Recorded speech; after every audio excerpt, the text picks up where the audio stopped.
up, everybody? Professional wrestler Chris Bob back with another video on Eagles news now. And I got to be honest, I questioned putting out a video on this topic because it is kind of a negative topic. And there are a lot of negative things going on in the world today, as we know, with COVID-19, with everything being shut down, everything being quarantined. And maybe that's starting to get to me a little bit more than usual. Maybe the lack of sports is getting to guys like me, putting us in bad moods more than usual. But when I woke up today, I was in a little bit worse mood because I checked my phone, I checked Twitter to see the news trending, and the Eagles and the Saints were both trending. And the reason why was because a guy named Hayden Reel, a beat writer for the New Orleans Saints, posted an article about what if the Minneapolis Miracle never happened. We're playing the what if game. That's where it's gotten to with sports, with the news being so slow. We're playing that what if game.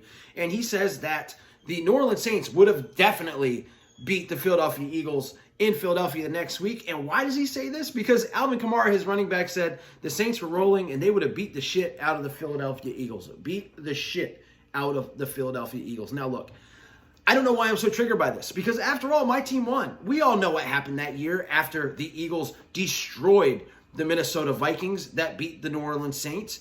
The Philadelphia Eagles went on to face the Patriots in the Super Bowl. Nick Foles wins the MVP.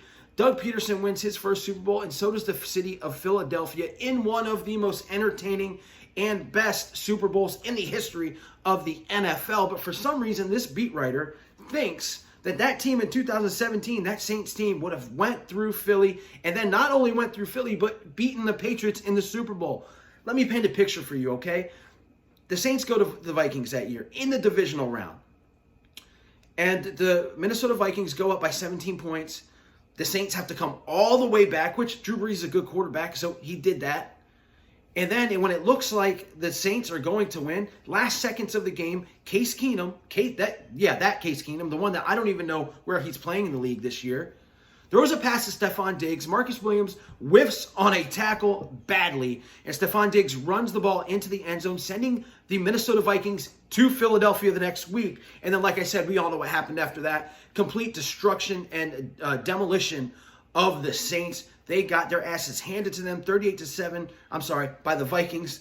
The Vikings got their ass handed to them 38-7 against the Philadelphia Eagles.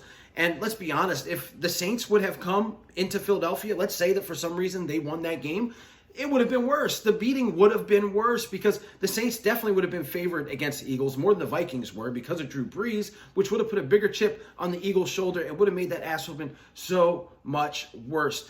But this guy, Hayden Reel, just has to keep on bringing this stuff up. And I'm happy that they're not crying about the next year's championship game against the Rams, which there was a horrible non-call on a pass interference. I mean, it was bad, but the crying was insane.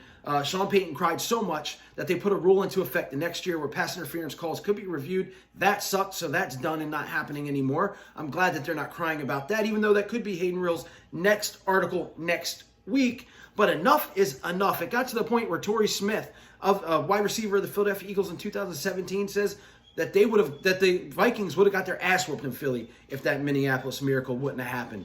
Chris Long makes fun of him on Twitter. It is just, to me, one of the most absurd and insane things that a beat writer could write. And but it is what it is. Like I said, with news being so slow in the sports world, I can understand heartbreaking losses, guys. Look, the Saints lost to the Rams the next year in the championship game due to a non-call. That was heartbreaking. Losing that last-second Minneapolis Miracle is heartbreaking. And us Eagle fans know all too well. We remember the Vet in 2002. Dare I bring it up? The last game at the Vet against Tampa Bay Buccaneers, a team who has never won in the cold, comes into one of the coldest days of the year and beats the Eagles at home the last day of the Vet before it was demolished, like the Vikings were by the Eagles in the 2017 championship game. Anyway. And look, they lost, and the Tampa Bay Buccaneers go on to beat a Raiders team that was absolutely a mess, just a mess. I mean, it's easy to say that the Eagles could have beat the Raiders, but they didn't because they couldn't beat the Bucs. But if we were playing the what-if game, maybe the Eagles had won that year and were Super Bowl champions that year, but they weren't. So we know all about heartbreaking losses. It's just enough is enough is enough. Let it go. 2017, you guys lost against the Vikings. 2018, you lost to the Rams. 2019, you lost to the Vikings again. I get it, but let's just stop talking about how you would have beat the Super Bowl champion Philadelphia Eagles in 2017, because no team was coming to Philly and beating them that year. No team. You cannot convince me that any team was walking into Philly and beating the Eagles that year. And I know what some Saints fans are looking at me and saying, well, what about the next year? In 2018, the Eagles went into New Orleans and got their ass handed to them. Absolutely the worst loss that a Super Bowl winning team had faced the next year ever in history.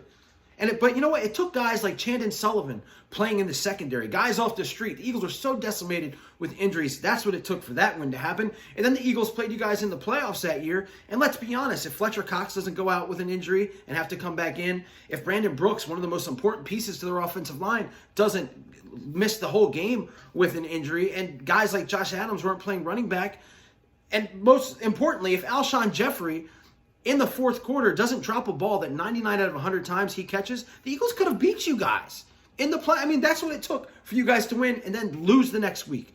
So for all it's worth, please, Saints fans, if you're watching that, go ahead and troll me in the comments. I'm sure other maybe Cowboy fans might feel the need to do that too. But please, troll your own guy.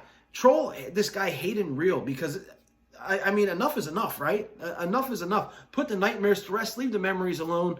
And if you need to watch a good game or a game where there is no heartbreak, just throw in the 2017 Philadelphia Eagles Blu-ray or look it up on YouTube and see an awesome game between the Patriots and the Eagles, where the guy that you made fun of in that article, Nick Foles, won the MVP, besting Tom Brady. But that's enough of that, guys. Thanks for watching.